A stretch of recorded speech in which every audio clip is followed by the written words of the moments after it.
very nice little boy. Yeah, he was a really good kid. He really loved his dad and mother up until the time they divorced, and then he sort of went haywire.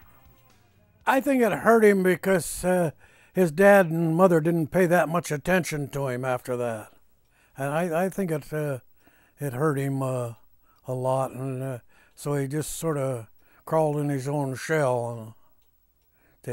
But he was fine with Iris and I. He's a very good boy. In fact, he come to, just before they divorced, well, Kurt come down to Arizona. Iris and I was living in Arizona 6 months out of the year, and Yuma, and Kurt come down there, and then he rode home with us. It was time to come home, and he rode home with us, and we stopped at the different places in California and took him to them, like Disneyland and Knoxbury Farm and Universal Studios and the zoo. We went to all them places. And then when we finished up, we went to Disneyland and then went over to Knoxbury Farm. And when we was there, they had a ride that goes up in the air like that there, and then down and makes a circle like that and around and out. And you're out. And they got a board hanging there. If your head touches the board, you can ride on it. If it don't, well, you can't ride on it by yourself. And so Kurt, he touched the board, and he got on it. And so Iris and I went down where the exit was, and when he got off of that ride, his face was just pure white. He just turned white from it. And I looked at him, I says, "You want to go again, Kurt?" And he says, "Yeah." And boy, the old blood just rushed back to his face. He's right to normal color. And he would have went on it again.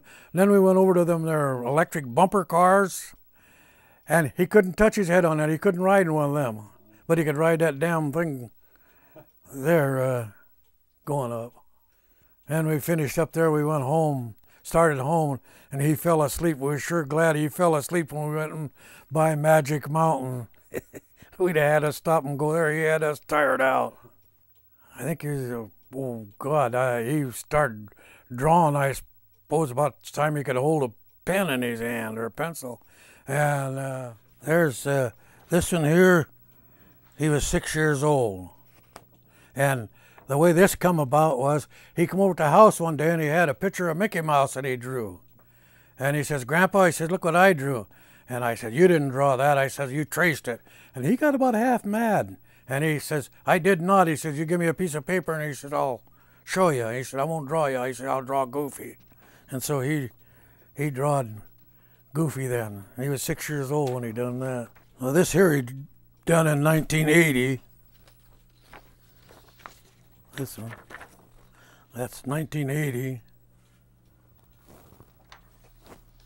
And this one is 1980. This one here, he drew in 1980 also. And this one here is on a cover of a book that my niece wrote, Beverly. She wrote a book about suicide and stuff. And this is, but I don't think she done too damn much research on it. We always, and then on his musical end of it, we always thought he'd be a drummer because he'd always, every time he'd come over, he'd get a couple sticks, kindling sticks, and he'd beat on our pots and pans. He's always playing on them. And then his uncle, Chuck Friedenberg, had a band, or he was in a band. I don't know whether it was his or not. And Kurt used to go play the drums in that. He played them a couple times for the band during rehearsal, I guess. He was pretty talented. This is a Christmas card he sent to Iris and I one year. He's got some writing in here. He says, "Dear long-lost grandparents, I miss you very much," which is no excuse for not visiting. "I'm very busy living in Olympia when I'm not on tour with my band. We've put out a single just recently and it is sold out already. We are recording for our debate LP this Monday, which will be released in March. In February, we are going to tour again to California. Then we'll be back in April, only to take a break, then on the road again. I'm happier than I ever have been. It would be nice to hear from you as well. Merry Christmas. Love, Kurt."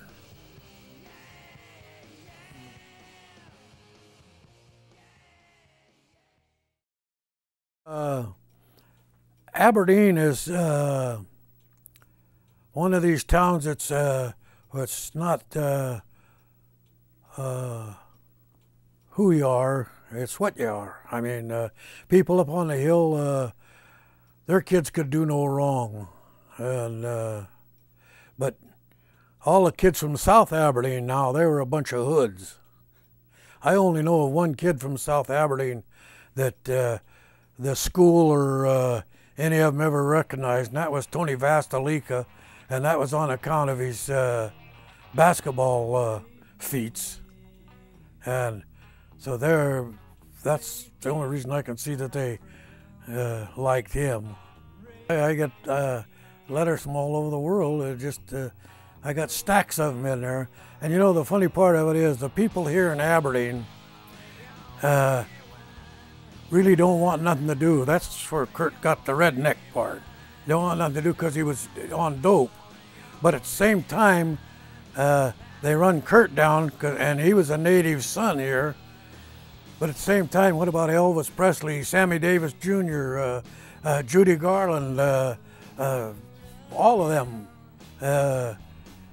They were dopers, and they worship them, Elvis Presley, and they think nothing of that, but they can't realize that, you know, that I would say that 95% of the letters that I get from around the world and from the United States do not mention Kurt's drugs. It's about his music, how that music helped them straighten their days out and stuff. That's what it was. That's what them letters are all about. But the people here in Aberdeen just can't seem to understand that. I was really proud. I really thought that was something to have a Cobain on TV that way and known around the world. I thought that was pretty good. By the way, we got a committee going down in Aberdeen for a park for him. Now, where the city limits sign is in Aberdeen, says "Welcome to Aberdeen." We're putting a sign down below it that says "Come as you are," and it'd be in the same color and shapes and stuff as the welcome sign. We're putting it there, and we're looking for a piece of land now, and we're hoping for a lot of contributions. But once we find a piece of land that we can buy, then we can go to the for bigger contributions, you know, for stuff to put on. And we want to build a cement wall for a graffiti wall, because like, have you been under the bridge up there? Yeah. All the writing that's under there. That's really neat. That's something. I get letters from. I've got some letters from women that were about Kurt's age and was following it along. You know, they were fans of Nirvana, and they got kids now, and their kids are write letters to me, and I got one from Sandy, Texas, and that's a mother and daughter. I think the daughter's 14 now. I don't know how old the mother is. I enjoy them. I mean, I probably get what, 3 or 4 letters a week, and I answer them all. And everyone that I've ever got, a lot of them are from college kids. A lot of them are people that have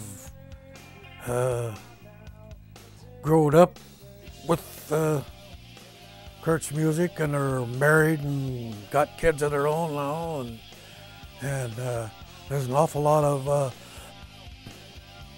14 and 15-year-olds that write and ask me questions about Kurt. I tell them whatever I know.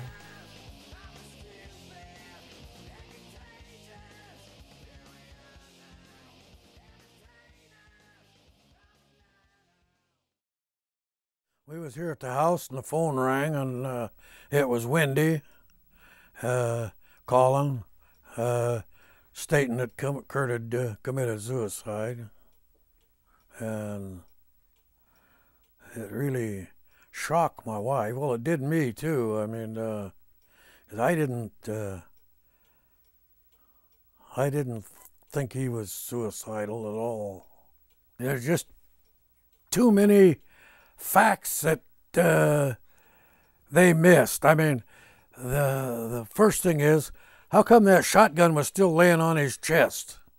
To me, I got a 12-gauge shotgun. This one is a 16 that he had. But that 12-gauge shotgun, if you don't hold it real tight to your shoulder, it'll knock you down from the concussion. And to me, that if he had that 16-gauge in his mouth, and like it said, the shot was removed from it, the shell. It just seemed to me it would have, the concussion would have blowed his eyeballs out or broke the front of his face up or something where it was fine. It just don't make sense. And then another thing is, why no fingerprints on any of the shells or on the gun? No fingerprints on anything, not even his. So somebody had to wipe that gun clean. And like the second shell in the gun was a fully loaded shell. The other one was the first shell was they say was a burglar shell for intruders. He had it, emptied it out for intruders. So there's just nothing. Why did they cremate him so quick? I never heard of it going that fast. Like when I went up there to that memorial they had for him, I asked my son, Don, I says, when they gonna have the funeral for him? And he got about half mad and he says, this is his funeral, he says. He said he's already been cremated. And oh God, I